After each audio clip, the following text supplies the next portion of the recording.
پھر اگلی بات ہے کہ ایمان میں کمی بیشی. بندہ مومن کے ایمان میں حالات اور واقعات کی وجہ سے کمی بیشی ہوتی رہتی ہے.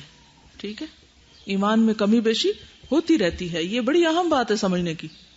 جیسے ہم کلاس روم کے اندر یہ قرآن پڑھ کر موٹیویٹڈ ہوتے ہیں یا ہمارا ایمان وہ پہاڑ کی چوٹی تک چلا جاتا ہے، وہ ہر جگہ نہیں ہو سکتا، اوپر نیچے ہوتا، فلکچویشن ہوتی ہے اس میں. ٹھیک ہے، لیکن یہ کس وجہ سے ہوتی ہے؟ ریزن اور اسباب کیا ہوتے ہیں؟ حالات اور واقعات کی تبدیلی، ماحول کی تبدیلی، آپ کے اپنے اعمال میں کمی بیشی. اسی مناسبت سے عمل میں بھی، اور یہی وہ بات ہے جس کی تائید قرآن مجید سے ہوتی ہے. ارشاد باری تعالیٰ ہے وَإِذَا تُلِيَتْ عَلَيْهِمْ آيَاتُهُ زَادَتْهُمْ إِيمَانًا، سورۃ الانفال آیت نمبر 2. جب اللہ کی آیات ان کے سامنے پڑھی جاتی ہیں تو ان کا ایمان بڑھ جاتا ہے. اچھا، بہت سے لوگ کہتے ہیں ایمان کا لیول ڈاؤن ہے، کیا کرنا چاہیے؟ قرآن مجید سننا چاہیے. کہ یہاں کیا کہا گیا؟ تلیت. قرآن کا سننا جو ہے یہ بہت فائدہ مند علاج ہے. پڑھنا بھی ہے لیکن سننا بھی. دوسرا ہے فَأَمَّا الَّذِينَ آمَنُوا فَزَادَتْهُمْ إِيمَانًا، سورۃ التوبہ آیت 124. جو لوگ ایمان لائے ہیں ان کے ایمان میں تو فی الواقع ہر نازل ہونے والی سورت نے اضافہ ہی کیا ہے. یہاں پر سورت کا ذکر نہیں، وہ پیچھے پوری آیت میں ہے، آیت کا ایک حصہ ہے یہاں. یعنی جب قرآن کا کوئی نیا حصہ وہ پڑھتے ہیں تو ان کے ایمان میں اور اضافہ ہو جاتا ہے، اور اضافہ ہو جاتا ہے. سورۃ الاحزاب 22 میں فرمایا وَمَا زَادَهُمْ إِلَّا إِيمَانًا وَتَسْلِيمًا، اس واقعے نے ان کے ایمان اور ان کی سپردگی کو اور زیادہ بڑھا دیا. کس واقعے نے؟ ہاں، اللہ اور رسول کے وعدے کا سچ ہونا. دیکھیے کہ جیسے اللہ کے وعدے سچے ہیں، وَمَنْ أَصْدَقُ مِنَ اللَّهِ قِيلًا. میں نے ابھی جو اپنی ریکارڈنگز کی ہیں ان میں ایک اس آیت پہ بھی کی ہے وَلَنْ يُخْلِفَ اللَّهُ وَعْدَهُ، اللہ اپنے وعدے کے خلاف ہرگز نہیں کرے گا. یعنی اللہ نے جو جو وعدے ہم سے کیے ہیں، یعنی اس کو ایک ٹاپک بنایا اللہ کے وعدے، وہ اس سے کبھی بھی نہیں پھرے گا. وہ اپنے وعدوں میں سب سے بڑھ کے سچا ہے.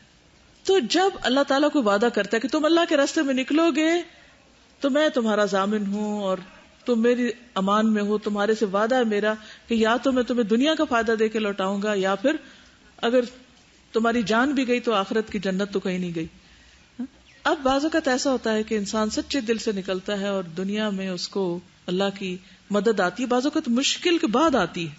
یہ بھی یاد رکھیے وَعْلَمْ أَنَّ النَّصْرَ مَعَ الصَّبْرِ، صبر کے ساتھ. یعنی مشکل ایسا نہیں کہ اللہ تعالیٰ نے کہا کہ تم کو یہ ملے گا اور بغیر کسی محنت مشقت کے وہ ہماری جھولی میں آ گرے. کیا اللہ تعالیٰ آپ نے کہا تھا کہ فتح حاصل ہوگی تو کدھر ہے وہ فتح؟ تو ہوتا یہ ہے کہ بعض اوقات انسان شدید ہلایا بھی جاتا ہے، مشکل میں بھی پڑ جاتا ہے، لیکن وہ اللہ پہ شک نہیں کرتا. کہتا اللہ کا وعدہ سچا ہے، یہ ہو ہی نہیں سکتا کہ اللہ کی مدد نہ آئے، اور وہ ضرور آئے گی. اور اس سے اس کے اندر اتنا ایمان ہوتا ہے کہ وہ پیچھے نہیں ہٹتا، وہ آگے بڑھتا رہتا ہے، وہ محنت کرتا ہے، وہ کام کرتا ہے کہ نہیں نہیں یہ بات اللہ ہی کی سچی ہے، مجھے کرنا ہے. کیا ہوا اگر وقتی طور پہ یہ تو میرا ایک امتحان ہے کہ میں کرتی ہوں یا نہیں. ٹیسٹ ہوتا ہے نا کہ کوئی شخص اپنی بات میں کتنا سچا ہے. تم سچے ہوگے تو اللہ بھی اپنے وعدے کو سچا کرے گا نا. اور اگر ہم ہی پیچھے ہٹ گئے، اوفو بعہدی اوفی بعہدکم، تم اپنے وعدے پورے کرو میں بھی تم سے اپنے وعدے پورے کروں گا. تو شرط تو یہ ہے نا. تو بعض اوقات ہم دنیا کی محبت میں خواہشات کے پیچھے چل کے ادھر ادھر وعدے بھول جاتے ہیں، اور پھر ہم کہتے ہیں کہ اللہ تعالیٰ کی مدد کیوں نہیں آئی، اور ایسا کیوں نہیں اور ویسا کیوں نہیں. جو منافقین تھے انہوں نے کہا کہ اللہ رسول کے وعدے تو بس باتیں ہی تھیں، اور مومنوں نے کہا کہ اللہ کے وعدے سچے تھے، اور اس سے ان کا ایمان اور بڑھ گیا. ٹھیک ہے، یا فاسد ہونے کی بات نہیں کی جا رہی، فاسد نہیں ہوتا، کم ہو جاتا ہے. جب تک آپ اس میں شرک کا ذرہ نہیں ڈالیں گے وہ نہیں فاسد ہوگا. دودھ کب پھٹتا ہے؟ دودھ پتلا ہو سکتا ہے، ابال کے تھک ہو سکتا ہے، اس میں آپ کچھ ڈال دیں، آپ اس میں چائے ڈال دیں، چاہے روح افزا ڈال دیں، چاہے کچھ اور ڈال دیں، جو ڈالیں گے وہ وہی شکل اختیار کر لے گا. لیکن فاسد کب ہوتا ہے؟ وہ جب اس میں دہی کی 1 فٹکی ڈال دیں، ابلتے دودھ میں آپ ڈالیں تو پھٹ جائے گا سارا. تو شرک کا اگر ذرہ بھی آ گیا نا تو اس نے ایمان فاسد کرنا ہے. لیکن اگر شرک نہیں ہے تو حالات کی تبدیلی سے اوپر نیچے ہوگا، کبھی کم ہوگے، کبھی آپ سستی محسوس کریں گے، کبھی وہ چیز ہوگی. تو یہاں کمی بیشی، اوپر نیچے ہونا مراد ہے، فاسد ہونا مراد نہیں. ایمان کی کمزوری یا کمی سے عمل میں کمی آ جاتی، سستی آ جاتی ہے، لیکن ایمان میں جو خرابی ہے اس کی وجہ سے پھر ہر چیز بگڑ جاتی، وہ جڑیں گل جاتی ہیں نا پھر ایک درخت کی، تو پھر پھل نہیں آتے اس کے.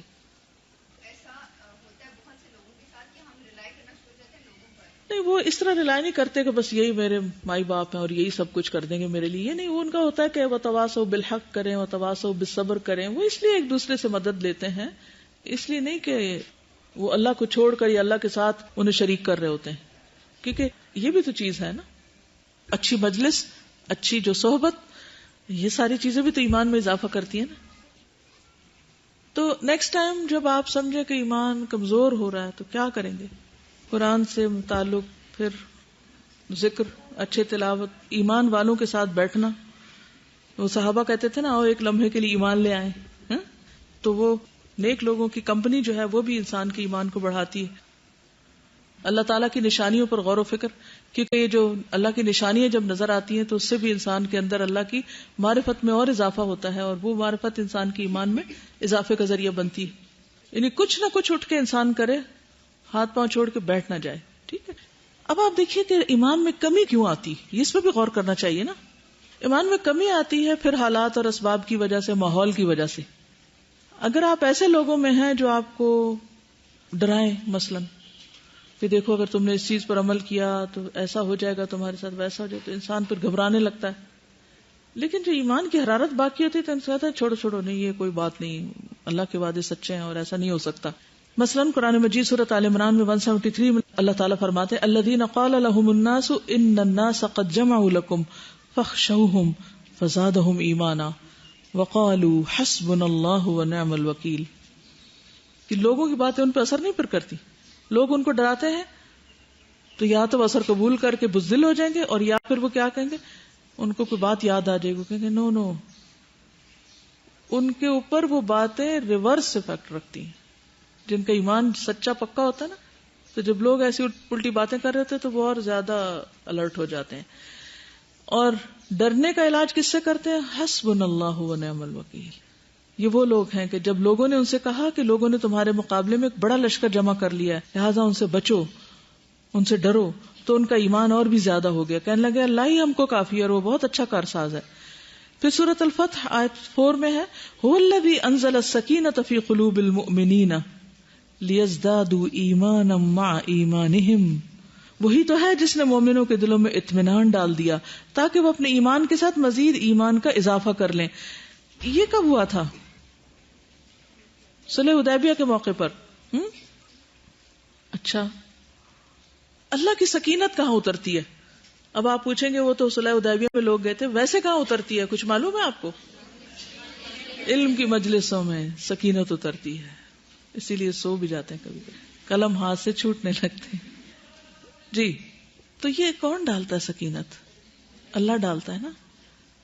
اور اس سے کیا ہوتا ہے؟ پھر ایمان اور بڑھ جاتا. مثلاً آپ آئے بھاری قدموں، تھکے ماندے بیزار، آپ آ کے بیٹھے، آپ نے قرآن سنا، آپ نے اللہ کی بات سنی، آہستہ آہستہ وہ ساری تھکاوٹ اتر گئی اور آپ نہائے دھوئے گئے ایمانی طور پر، روحانی طور پر، اور اینڈ آف دا ڈے آپ اٹھے تو کیسے اٹھے؟ ایک نئے جذبے کے ساتھ، ایمان کے ساتھ، کیونکہ سکینت آپ کے دل میں، آپ کو لطف آیا. اور یہی چیز لوگوں کو دوبارہ اور کھینچ لاتی ہے، پھر جائیں. وہ کئی اور اٹریکشنز ہوتی ہیں، انسان کہتا ہے جب بعد میں کر لیں گے، وہ چلو پھر چلتے ہیں، کیونکہ ان کو کچھ ملتا ہے.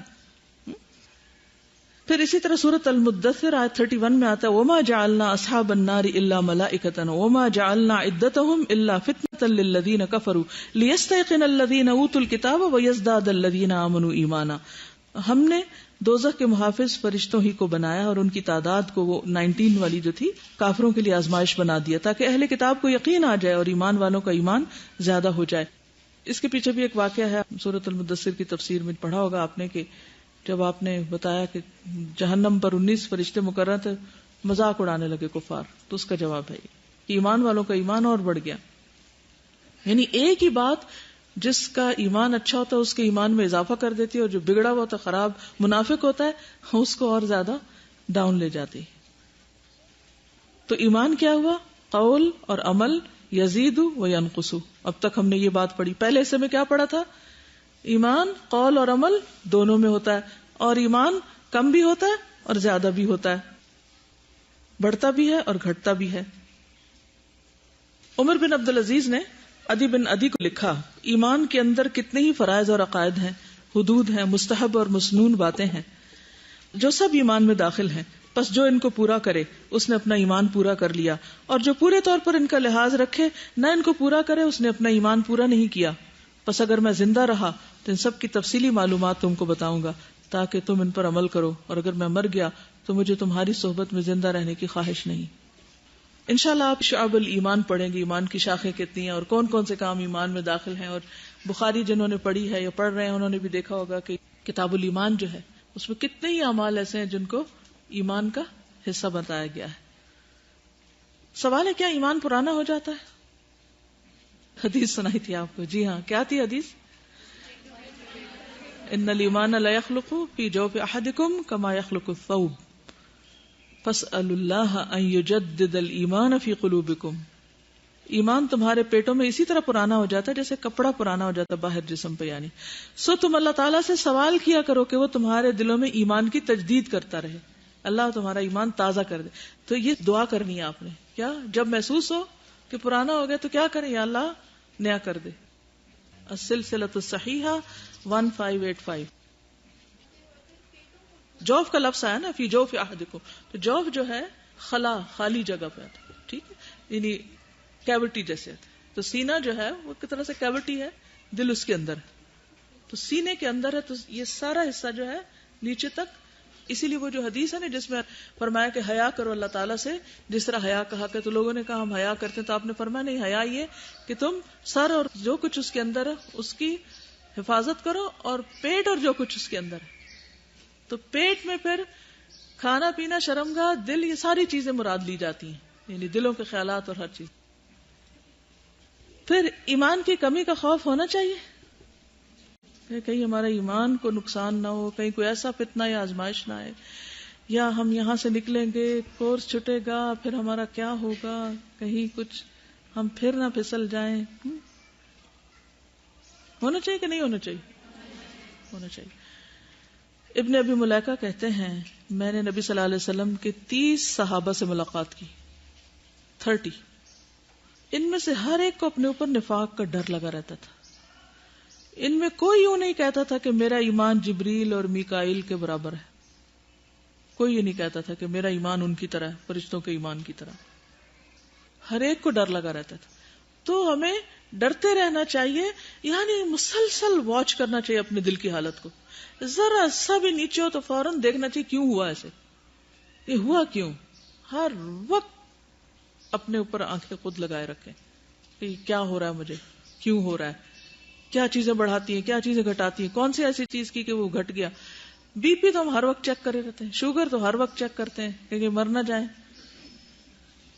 تو ایمان کی چیکنگ ہوتی کوئی نہیں, کہ اوپر جا رہا ہے کہ نیچے جا رہا ہے, دل کا حال کیا ہے. یہ کون کرے گا آپ کے لیے بتائیے؟ صرف ہم خود کر سکتے ہیں, کوئی نہیں ہماری مدد کر سکتا اس میں کہ وہ ہمیں بتائے دیکھو تمہارا ایمان نیچے جا رہا ہے, یا پرانا ہو گیا, یا کم ہو گیا, یا نفاق کے دائرے میں داخل ہو رہا ہے. اسی لیے ہم دیکھتے ہیں کہ صحابہ آپس میں ایمان کو بڑھانے کی فکر کرتے تھے.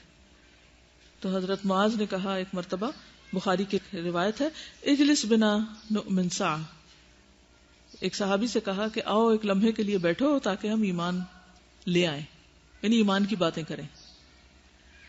تو ون آن ون, اگر مجالس موجود نہ ہو تو گھر والوں کے ساتھ, اپنے ہسبینڈ کے ساتھ, بچوں کے ساتھ, بہن بھائیوں کے ساتھ, جو بھی ہو ان کے ساتھ ایک ایسا ریلیشن شپ بلڈ کریں کہ جس میں آپ ایمان کی کوئی نہ کوئی بات ضرور کریں.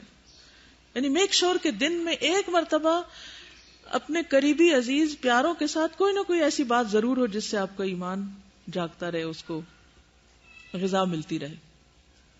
اچھا, ہم عام طور پر ان کے ساتھ یہ تو ضرور شیئر کرتے ہیں, اداس ہو رہے ہیں اور دل بے چین ہو رہا ہے اور دل لگ نہیں رہا اور ایسا ہو رہا ہے اور ویسا ہو رہا ہے. کبھی یہ کہا ہے کہ دل میں کچھ ایمان کی کمی محسوس ہو رہی ہے؟ آپ کبھی کہیں نا ان سے کہ کوئی ایسی بات سنائی ہم کو کہ ہمارا ایمان بڑھے. چلے کوئی ایسا کام کرتے ہیں کہ ایمان میں اضافہ ہو. یہ ہماری گفتگو میں نہیں ہے، کیونکہ ہم صحابہ تو نہیں ہے نا. لیکن ہمیں بھی کہا کہ فَإِنْ آمَنُوا بِمِثْلِ مَا آمَنْتُمْ بِهِ فَقَدْ اهْتَدَوْا، جیسا تم ایمان لائے ویسا ایمان لاؤ گے تو ہدایت پاؤ گے. تو ہم وہ ہیں نہیں، لیکن ہمیں چلنا انہی کے رستے پر ہے. کون کون سے اعمال ایمان میں کمی کا باعث بنتے ہیں؟ مثلا ہر غلط کام، لیکن خاص طور پر زنا. ٹھیک ہے، کیونکہ حدیث میں آتا ہے نا، بخاری کی حدیث ہے کہ زانی جس وقت زنا کرتا ہے مومن نہیں ہوتا، شراب پینے والا جب شراب پیتا ہے مومن نہیں ہوتا، چور جب چوری کرتا ہے مومن نہیں ہوتا، لوٹ مار کرنے والا مومن نہیں ہوتا جب وہ لوٹ مار کر رہا ہوتا ہے اور لوگوں کی نظریں اس کی طرف اٹھی ہوتی ہیں. ڈاکو مراد ہے جب وہ ڈاکہ ڈال رہا ہوتا ہے. یہ تو تھی ظاہری خرابیاں. وہ کون سی باطنی خرابیاں ہیں جو ایمان میں کمی کا باعث بنتی ہیں؟ حسد، بخل. یس، یہ نظر نہیں آتے نا. نبی صلی اللہ علیہ وسلم نے فرمایا لا یجتمعان فی قلب عبد الایمان والحسد. کسی بندے کے دل میں ایمان اور حسد دو چیزیں اکٹھی نہیں ہوتی. حسد بھی ایمان کو کھانے لگتا ہے. اس لیے اپنے اوپر فوراً نظر رکھے. کسی کی خوبی، کسی کی تعریف، کسی کی ترقی کی بات سن کر آپ کو کیا ہوتا ہے؟ اگر آپ کو برا لگ رہا ہو یا آپ کا دل خراب ہونے لگے تو فوراً اپنے آپ کو 2-4 لگائیں کہ یہ تو بہت بڑی گڑبڑ ہے تمہارے اندر. مثلا استاد نے کلاس میں ایک طالبہ کی تعریف کر دی تو کیا ہوتا ہے؟ کسی ایک کی تعریف کرنے کا کیا مطلب یہ ہے کہ دوسروں کی بدتعریفی ہو گئی؟ ایک کا شکریہ ادا کرنے کا مطلب یہ ہے کہ دوسروں کی ناشکری کر دی؟ نہیں، ہر ایک کا اپنا مقام ہے. تو جب کبھی ایسی کوئی کیفیت دل میں آئے تو فوراً اپنا جائزہ لیں کہ کہاں کھڑے. اسی طرح ایک اور حدیث میں آتا ہے لا یجتمع شح و ایمان فی قلب رجل مسلم. مسلم شخص کے دل میں شح کس کو کہتے؟ دل کی تنگی، بخل اور حرص، لالچ، ان کا مجموعہ جو ہے وہ شح کہلاتا ہے. یہ بھی ایمان کے ساتھ اندر نہیں رہتے. یعنی جب یہ چیزیں آتی تو ایمان خود بخود کمزور ہونے لگتا ہے. جب ایمان کمزور ہوتا ہے تو پھر نیکی کے کرنے کے جذبے سب ڈھیلے پڑنے لگتے ہیں اور انسان اپنے مقصد سے غافل ہو جاتا ہے. اور اگر یہ چیزیں دین کی خدمت کرنے والوں کے اندر آ جائیں تو پھر کیسی کیسی خرابیاں ہوتی ہیں. ہاں، کیسی خرابیاں ہوتی یا نہیں ہوتی؟ کوئی کبھی آپ نے دیکھی، محسوس کی دین پڑھنے پڑھانے اور دین کی خدمت کرنے والوں کے اندر؟ بالکل، جن کو وہ سکھاتے ہیں ان کے اندر بھی وہ چیز نہیں جاتی. خود ہمارے بچوں کے اندر وہ چیز نہیں جاتی. وہ سارا سپریڈ آؤٹ ہو جاتا ہے، وہ وائرس کی طرح پھیل جاتا ہے. اندر کی خرابی لیکن وائرس سب میں چلا جاتا ہے. پچھلی قومیں اسی سے برباد ہوئی تھی. بنی اسرائیل میں تباہی اسی وجہ سے آئی تھی کہ ان کے اندر یہ خرابیاں پیدا ہوئی تھی. پھر اسی طرح نبی صلی اللہ علیہ وسلم کی محبت میں کمی ایمان میں کمی کا باعث ہو جاتا ہے. نبی صلی اللہ علیہ وسلم نے فرمایا تم میں سے کوئی شخص مومن نہ ہوگا جب تک میں اسے، اس کے والد، اس کی اولاد اور تمام لوگوں سے زیادہ محبوب نہ ہو جاؤں. پھر اسی طرح ڈبل سٹینڈرڈز، یہ ایمان میں کمی کا باعث بنتے ہیں. نبی صلی اللہ علیہ وسلم نے فرمایا تم میں سے کوئی شخص مومن نہ ہوگا جب تک اپنے بھائی کے لیے وہ نہ چاہے جو وہ اپنے نفس کے لیے چاہتا ہے. یعنی اپنے لیے کچھ اور پیمانہ، دوسروں کے لیے کچھ اور. اس کے برعکس کچھ ایسے اعمال ہیں جو ایمان کی تکمیل کرتے ہیں اور ایمان کو بڑھاتے ہیں، جس میں یقین و بالآخرۃ ہم یوقنون، یعنی کوئی بھی چیز جس سے یقین میں اضافہ ہو ایمان کو بڑھاتا ہے. ابن مسعود نے کہا الیقین الایمان کلہ، بخاری کتاب الایمان میں آتا ہے. پھر ہر کام اللہ کے لیے کرنا، یہ بہت زبردست، بلکہ اس کو نمبر 1 پہ رکھنا چاہیے. ہر کام اللہ کے لیے کرنا. جب آپ اللہ کے لیے کرتے ہیں نا تو اتنی بے نیازی آ جاتی ہے، نہ کسی کی تعریف کی پرواہ رہتی ہے، نہ کسی کی تنقید سے کچھ ہوتا ہے، نہ کسی کے دینے، نہ کسی کے محروم کرنے. انسان کے اندر ایک عجیب ٹھنڈک ہوتی ہے. کوئی آپ کی عزت کرے تب بھی، کوئی اگر آپ کی بےزتی کر دے تب بھی، کچھ آپ کو مل جائے تب بھی، نہیں ملے. انسان کو یہ ہوتا ہے کہ جب میرا قدم نکلا اللہ کے لیے تو چاہے میں غازی چاہے میں شہید، کیا فرق پڑتا ہے، اللہ کی امان ہے. نبی صلی اللہ علیہ وسلم نے فرمایا جو شخص اللہ کی رضا کے لیے کچھ دے، اللہ کی رضا کے لیے روکے، اللہ کے لیے محبت کرے، اللہ کے لیے نفرت کرے، اس نے اپنا ایمان مکمل کر لیا. من اعطى للہ ومنع للہ واحب للہ وابغض للہ. اور مسند احمد کی ایک روایت میں آتا ہے وہ انکح للہ، نکاح بھی اللہ کے لیے کرے، یعنی دین کی بنیاد پر نکاح کرے، یہ مطلب ہے. پھر اسی طرح اچھا اخلاق، اکمل المؤمنین ایمانا، کامل ایمان کن کا؟ احسنہم خلقا، جن کا اخلاق اچھا ہے. پھر ایک اور چیز جو ہم میں کمی ہوتی ہے تو ایمان میں کمی ہو جاتی ہے، اور وہ روز مرہ کی چیز ہے. ذرا پہلی بوجھیے، کون سی چیز کم ہوتی ہے تو محبت کم ہو جاتی ہے، تو محبت کم ہوتی ہے تو ایمان کم ہو جاتا ہے؟ سلام میں کمی. ٹھیک، تو اگر آپ ایمان بڑھانا چاہتے ہیں تو بس گرہ باندھ لیں کہ ہر وقت سلام کرنا ہے، ہر ایک کو سلام کرنا ہے، سلام سلام سلام. ٹھیک ہے، حدیث یاد ہے، تم جنت میں نہیں داخل ہو سکو گے جب تک ایمان نہ لاؤ.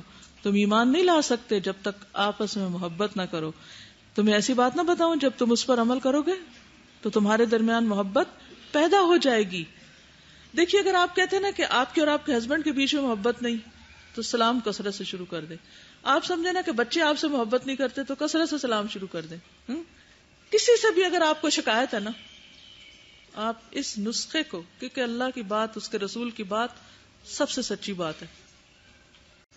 آپ نے فرمایا کہ کیا ایسی بات نہ بتاؤں تم کو کہ اس پہ عمل کرو گے تو محبت پیدا ہو جائے گی. ہم روتے رہتے ہیں وہ محبت نہیں کرتا، یہ محبت نہیں کرتا. کیسے محبت پیدا ہوگی؟ سلام سے. کیونکہ سلام یعنی وہ ربط کا ایک ذریعہ ہے، اور اگر سلام کلام ہی گیا تو بس تعلقات ختم. اور ایمان کی حلاوت کس چیز سے آتی؟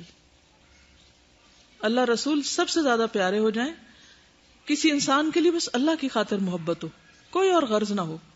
اور کفر میں واپس جانا ایسے ہی جیسے آگ میں جانا. اور ایمان کو مزہ کس کو آتا ہے، لطف کس کو آتا ہے؟ من رضی باللہ ربا وبالاسلام دینا وبمحمد رسولا. بیسیکلی عمل ایمان میں داخل ہے. میں چند چیزوں کو صرف اس لیے ہائی لائٹ کیا جو روزمرہ سے متعلق ہیں، جن کی اصلاح کی بھی ضرورت ہے اصل میں. اور جو ہمارے ہر وقت کے سوال ہوتے ہیں، ایمان گھٹ رہا ہے، بڑھ رہا ہے نہیں، دل نہیں، کچھ کرنے کو دل نہیں چاہ رہا، تو ان چیزوں کا علاج کیسے؟ ان کا علاج ایمان میں ہے.